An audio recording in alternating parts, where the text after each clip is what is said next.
મારો જુવાન જો દીકરો તમને સોંપી દીધો, હવે તો એના બદલે અનાજ પાણી આપી દો, નહીં તો મારો પૌત્ર ખાધા પીધા વગર મરી જશે। इसको पानी और अनाज दे दो।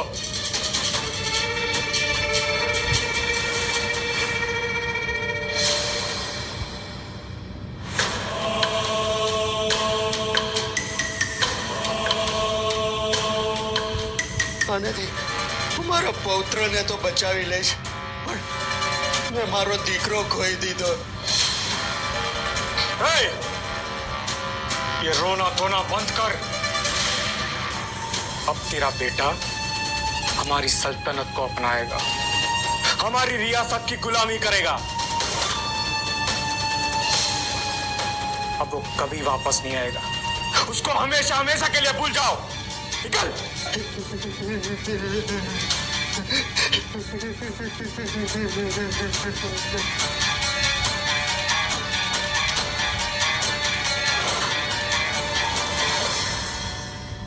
કાકા, શું કર્યું તમે?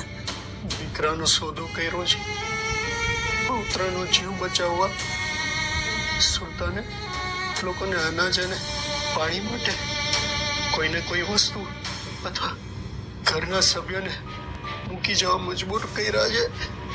લોકો પાણી માટે પોતાના ખેતર, ઢોર અને અહીં સુધી કે દીકરાનું બલિદાન આપી રહ્યા છે।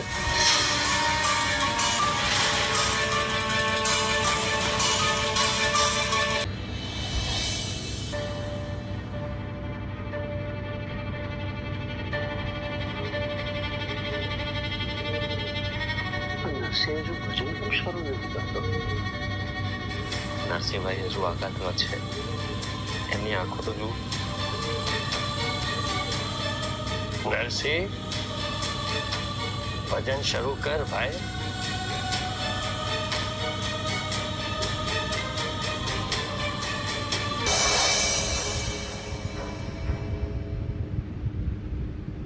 નરસિંહના ઘર પર પનોતી બેઠી છે, હજી સામણને ગુજરી ગયા ને એક અઠવાડિયું માંડ નથી થયું, ત્યાં હવે માણેકબેન। નરસિંહ પોતે જ કહે છે કે જેવા જેના કર્મ। નરસિંહ, એક પ્રશ્ન પૂછું? તને તો કૃષ્ણ ભગવાનનો સાક્ષાત્કાર થયો છે, તો પછી સામણના ગુજરી જવાનો જરા પણ આદેશો તને ન મળી? માઠું ના લગાડશો નરસિંહભાઈ, પણ શામળ ગયો ત્યારથી અમારા બધાના મનમાં પ્રશ્ન હતો, એટલે તેમને પૂછ્યું। તમે કેટલાના જીવ બચાવ્યા છે, લોકોને સાજા કર્યા છે। આ સાંભળ્યું છે કે બંસીધરભાઈને પણ તમે મોટી બીમારીમાંથી ઊભા કરીને એમને ચાલતા કરી દીધા હતા।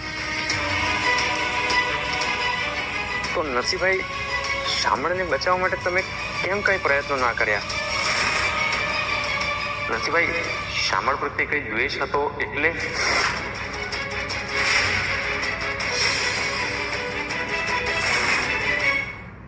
તમે લોકો ખરખરો કરવા માટે આવ્યો છો કે પીડા આપવા માટે આવ્યા છો? દયાળભાઈ, તમને તમારા દીકરા પ્રત્યે દ્વેષ હોય તો તમે એમ પ્રયત્ન કરો કે તમારો દીકરો મૃત્યુ પામે। અને દયા, તમારા બધાના સંતાન સુલતાનની કેદમાં હતા, ભૂલી ગયા? ત્યારે આ જ નરસિંહની ભક્તિ એને બચાવ્યા હતા। માફ કરજો, કઈ ગેરસમજણ નહીં કરતા, આ તો અમને લાગ્યું એટલે પૂછ્યું। એક વખત વિચાર કરી જોજો। ચલો, રાધે કૃષ્ણ।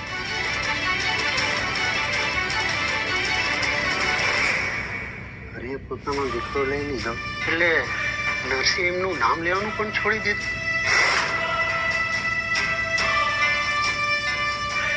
દયાળ કાકા, મૃત્યુ અટલ હોય છે, તે કોઈ પણ ઘડીએ તમને પણ આવી શકે છે,